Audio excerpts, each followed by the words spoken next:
All right, everyone, now we turn to Brazil for our foreign politics update, where the Supreme Court there has finally made a decision that until a person exhausts all of their appeals, they can't be actually put into prison. That is, if there's an active appeal going on, they can't even be in a cell. The problem is that their jailed former El Presidente Lula, who I believe is a socialist, but I can't remember, probably gets out of jail at this point because of this. He's in a sentence for some sort of scandal involving, I think, embezzlement, if I remember correctly. Normal crooked Latin American politician.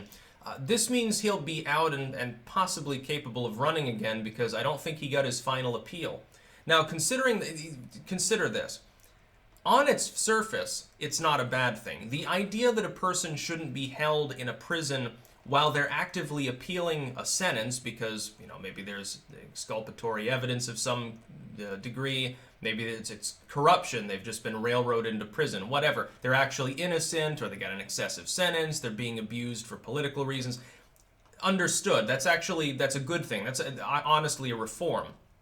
The problem is that when you get a judiciary system in a bureaucratic society, we have this problem to a degree here in the US. What happens? A person of means, a person of wealth, like Lula or somebody like that, can drag it out in court for 5-10 years. So you're saying that let's say a rich billionaire, some oil magnate down in the nation of Brazil, goes flying down the street in his Ferrari, kills 5 people. Broad daylight, just fucking splatters them. Danger to himself, danger to others, homicidal maniac, he's just flipped totally. You're telling me that they can't put them in jail under any circumstances until all the appeals are done, but they're rich. Their legal team's going to keep them out of prison if possible because otherwise they get put in jail themselves for fucking their client over potentially. So you're saying that homicidal maniacs, rapists, drug cartel members, and other scum in society will be out free. This could potentially impact apparently tens of thousands of people currently in the Brazilian legal system. That sounds like a recipe for disaster. That sounds like you're trying to let the rich criminals escape, which is exactly what'll happen. How do we know? Some cartel member, they get caught, they've killed and raped 15 people in that order. They sell drugs to school kids. They're a terrible person, crack dealer, whatever. They get taken in. They appeal. Oh, we can't detain them. Then they run off. They go across the border to some other state that has similar political views to theirs because politics and the narco cartels are intertwined so much. Well, there you go. I guess Brazil's going to become a completely anarchic society as far as the upper crust. See, for the poor, it doesn't matter.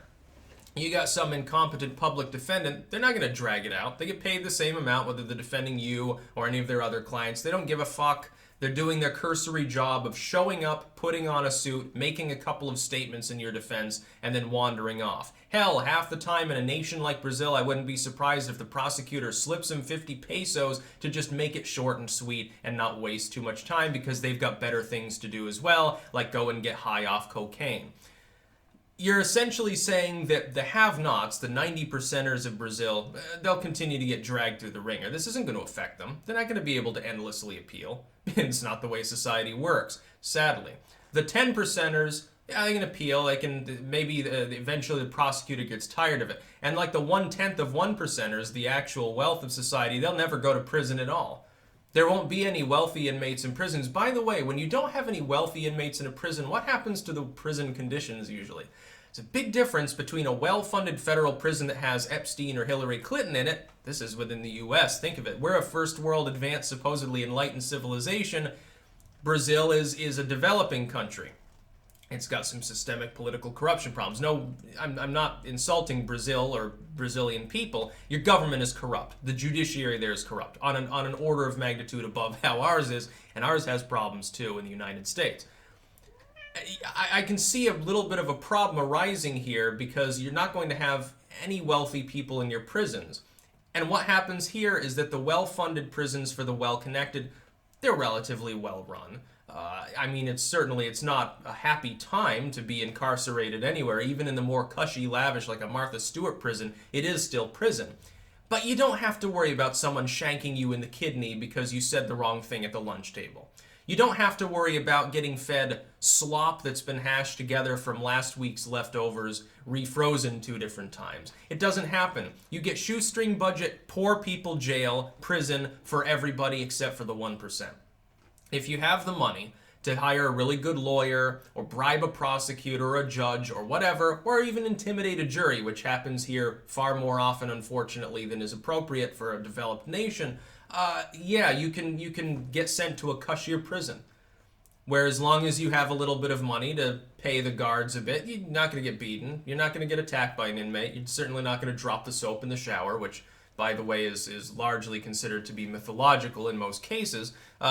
Certain types of classes of crimes aside, and, generally speaking, you'll have some access to the outside world. The guards won't censor your mail too much. They'll allow you to have one grainy pornographic image in your cell so that you don't, feel too inappropriate when you're beating off.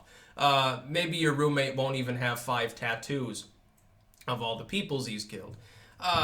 In Brazil, though, you're going to end up with a class system, prison system, where there won't even be a prison for the rich people because they just won't go to prison, is my understanding if that ends up happening. So you're thinking about letting go of thousands of inmates, some extremely violent, people likely to reoffend, murderers and cartel members, simply because the Supreme Court there has decided to transfer your nation into a wealth-based oligarchy. That's basically what it does. There are lots of narcos down in Brazil. Maybe not as many as Colombia or something. By the way, in Colombia, didn't they had some terrorist group there that they had made peace with, the government had. Now, I guess they're fighting again. I can't remember exactly what it's called, some guerrilla movement. I'm sure that'll have wider ramifications. Brazil has stuff like that too. A large land area, a lot of it is quite remote. People can slink off into the Amazon and without being found pretty easily. They might die, but they can try to hide. More likely to get killed by loggers or by, Mesoamerican tribe that shoots poison darts at them than they are by the government in some of these locales, I believe. Got some problems. I don't see how this is really helpful. I can understand, again, in principle, it's a good idea. It's a reform. The problem is that for most criminals, it's not going to make an impact. The only people that'll be affected are those top-level offenders. The really big drug dealer that has millions of dollars in coke money can certainly afford to appeal more than somebody who was smoking a joint. We have that problem in U.S. society. It's a problem in most societies in the world. Except where you have outright bleak, brutalistic communism, like in North Korea, in which case it doesn't matter if you have wealth, because the state will kill you anyway. That's about all. Peace out.